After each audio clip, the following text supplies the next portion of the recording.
And then the fifth match on the cards was Rey Mysterio versus Dominik Mysterio. So this is one of the matches I was really looking forward to because just because I think they built this rivalry very well. Dominic was acting like that brat kid who was ungrateful for his father, for what his father had done, and Dominic kept pushing Ray to do a match with him at WrestleMania, but I think they built it perfectly to a point where Ray just had enough, especially when Dominic Mysterio started to berate his mother with her sister. It provided a very very good story, and I think the fact that Ray was also in the Hall of Fame made it a lot more better. So everything was set up well in this match, and yeah. So it started off with both wrestlers making their entrance. Of course, Dominic he made his entrance with jail car or jail van, however you call it, wearing a Mysterio mask, with being cuffed by police officers and being escorted by police officers to the ring, which is I think was a very nice touch. Dom I think had really grown on me before. He was just his kid who was always smiling, I guess, and he's not physically imposing, so he doesn't work really well as a baby face, but he does work well as a chicken. I don't know if I can say that word right, but chicken shit ish heel who's Weasley, who cheats to win, or who always whines. I think that's a perfect role for him, and I think his role with the Judgment Day is perfect for him.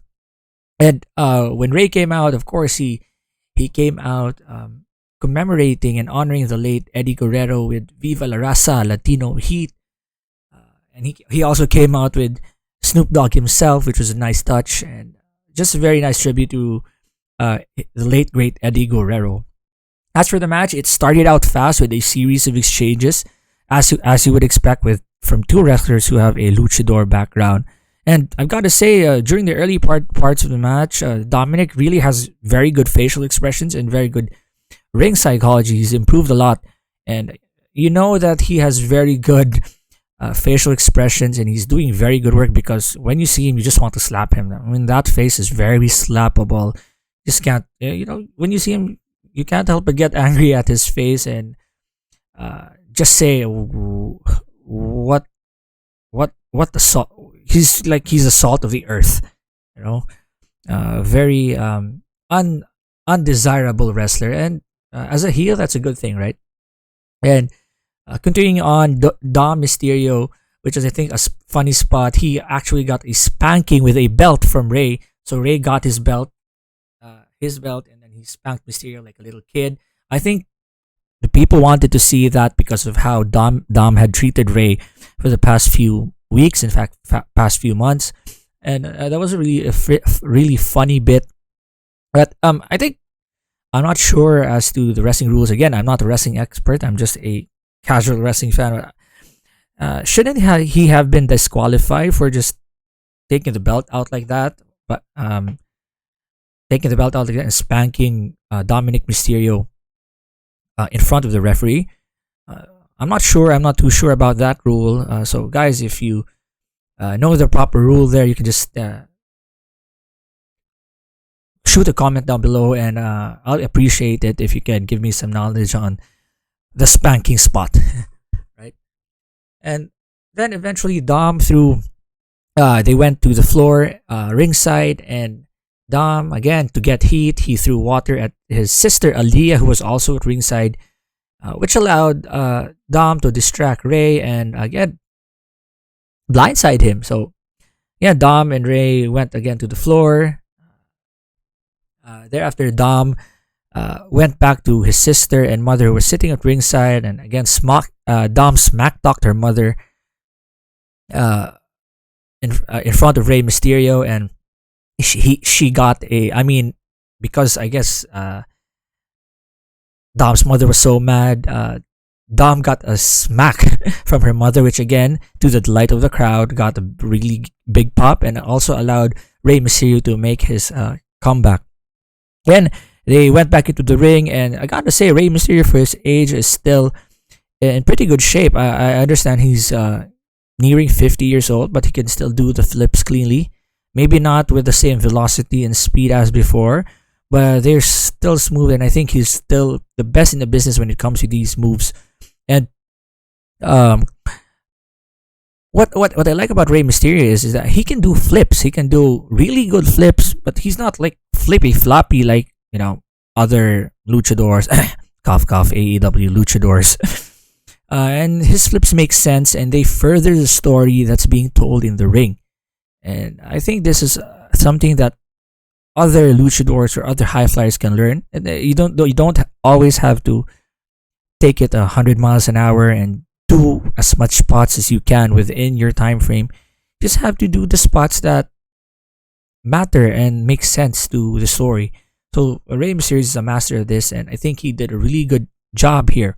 And of course, when Rey Mysterio had it going and he was it looked like he was about to win against Dom. The Judgment Day come out, specifically Damian Priest and Finn Balor. Um, so that distracted Rey Mysterio, and again, Dom made his comeback.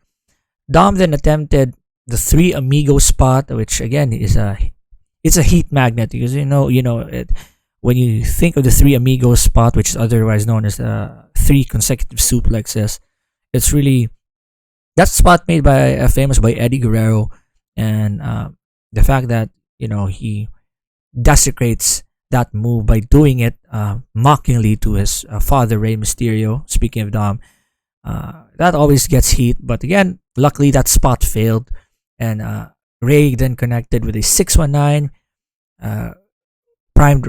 priming Dom Mysterio for the splash, which is his finishing maneuver after the 619. But again, Balor and Priest provided the distraction for Dom, pushing Rey off the top rope, and then luckily the Lucha World Order, yes, you heard that right, the Lucha World Order, composed of Legado del Fantasma, Oscar Wilde, and Santos Escobar, and one other guy who I forgot the name of, LWO, Lucha World Order. They came there to neutralize at least Damian Priest and Finn Balor. When they were able to do that, in the ring, Dom was able to execute a 619 and frog splash, which I thought, oh no, Rey Mysterio losing at WrestleMania after that long build, after everything that Dom had Dom had done to Rey Mysterio, that would have probably buried Rey Mysterio in my mind. But luckily, Rey kicked out, and the crowd popped like crazy. And again, Dom doing the heelish things. He at one point he exposed the steel turnbuckle, so the referee would try to fix it. This was actually done so that Dom could get a steel chair. But again, when he was about to, I mean, not a steel chair, sorry, a steel chain, which was put in the corner. But when he was about to do that, Bad Bunny, of all people, who was sitting there at ringside with the Spanish announce crew, snatched the chain, and this distracted Dom Mysterio, and this allowed Rey to hit the 619, splash, 1, 2, 3, Rey Mysterio wins. And that got a big pop from the crowd.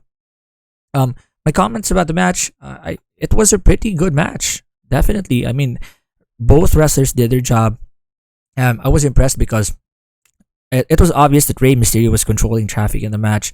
But again, I guess wrestling his son, Dom was there every step of the way.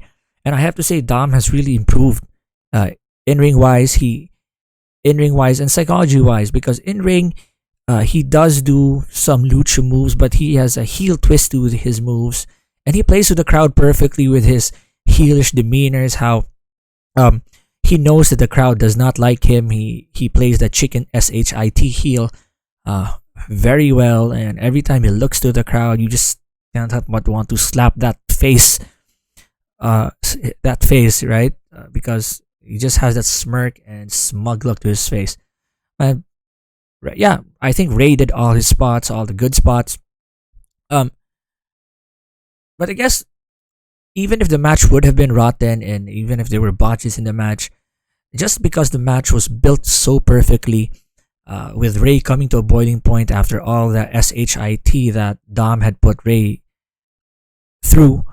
I think people just wanted to see the Mysterios behind the Rey Mysterio handle his business and give Dom Mysterio the spanking of his lifetime, which he did, and it was a very good match. I don't have anything bad to say about it. Maybe the Bad Bunny spots were unnecessary there, but I understand Bad Bunny.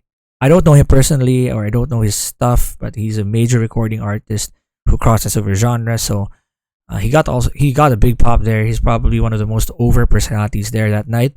So it was a good match. I can't say anything bad about it.